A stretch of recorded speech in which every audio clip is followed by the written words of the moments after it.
बिहार में मंगलवार को मंत्रिमंडल विस्तार के बाद एसोसिएशन फॉर डेमोक्रेटिक रिफॉर्म्स और बिहार इलेक्शन वॉच ने चौंकाने वाला रिपोर्ट जारी किया है। रिपोर्ट के अनुसार बिहार कैबिनेट में शामिल 64% मंत्रियों पर आपराधिक मामले दर्ज हैं। लेकिन अगर गंभीर आपराधिक मामलों की बात करें तो 50% मंत्री यानी लगभग 14 मंत्रियों पर गंभीर आपराधिक मामले दर्ज हैं। बिहार सरकार में मुख्यमंत्री सहित कुल 31 मंत्री हैं, जिनमें से 28 मंत्रियों के हलफनामे के आधार पर सर्वेक्षण हुआ तो पता चला कि 28 में से 14 मंत्रियों पर गंभीर आपराधिक मामले दर्ज हैं। इन गंभीर मामलों में हत्या के लिए प्रयास करना, अवैध हथियार रखना, लूट और जमीन कब्जा जैसे मामले शामिल है। आपराधिक मामलों के पैमाने पर बीजेपी के 57% और जदयू के 27% मंत्रियों के ऊपर गंभीर आपराधिक मामले दर्ज हैं। हम और वीआईपी के मंत्रियों के ऊपर भी आपराधिक मामले दर्ज हैं। जो रिपोर्ट तैयार किया है उसका आधार क्या है और रिपोर्ट में क्या निकल कर आया है? सब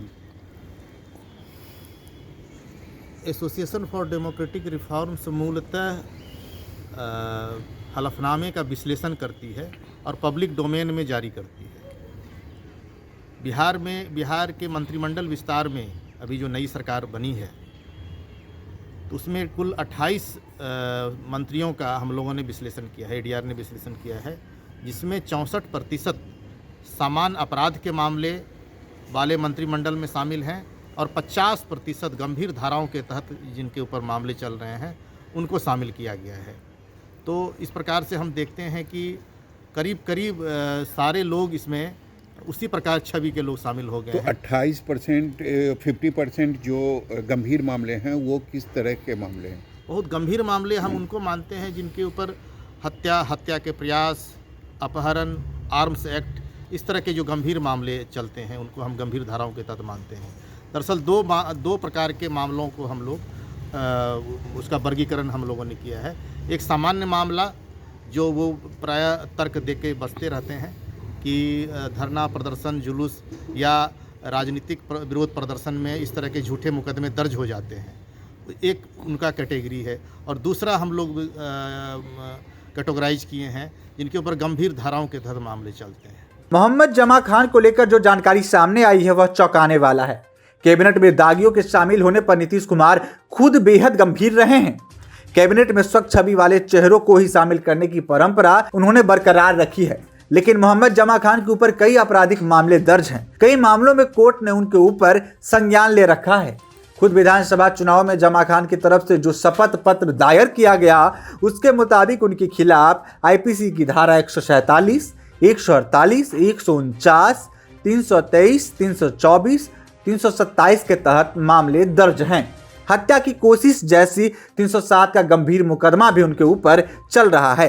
साथ ही आर्म्स एक्ट के मामले में उनके खिलाफ भी संज्ञान लिया जा चुका है। जमा खान खुद अपनी शपथ पत्र में इसकी चर्चा कर चुके हैं। अब ये रिपोर्ट सामने आने के बाद राजद मुख्यमंत्री नीतीश कुमार को जनता से किया हुआ वादा याद दिला रही है, जिसमें नीतीश ने खुद कहा था कि वो क्राइम से समझौता नहीं करते हैं। राजद की माने तो ये कैसा कैबिनेट है जहां 50% मंत्री पर गंभीर मामले दर्ज हैं। देखिए राजद के प्रवक्ता शक्ति यादव ने इस मामले पर क्या कुछ कहा है। नीतीश सरकार के 30 मंत्रियों में से 18 मंत्री दागी हैं। कुछ पर गंभीर आरोप हैं, हत्या की साजिश करने के आरोप हैं, भ्रष्टाचार के आरोप हैं।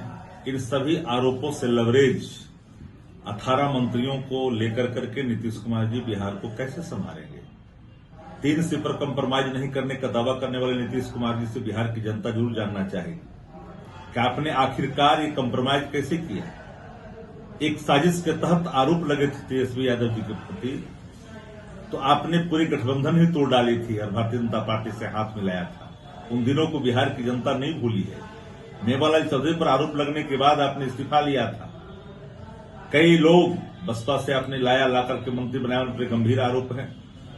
इन सभी मंत्रियों को बारी बारी से सदन और सदन के बाहर हम सवाल खड़े करेंगे, मजबूर करेंगे एक एक मंत्रियों को बाहर का रास्ता दिखाने के लिए।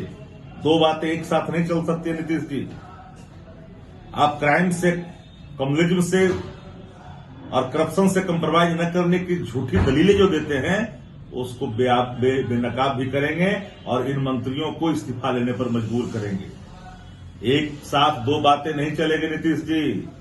आप एक बात को ध्यान में रख लीजिए, ये सारे जो गंभीर आरोपी मंत्री हैं उनको बाहर का रास्ता दिखाना पड़ेगा।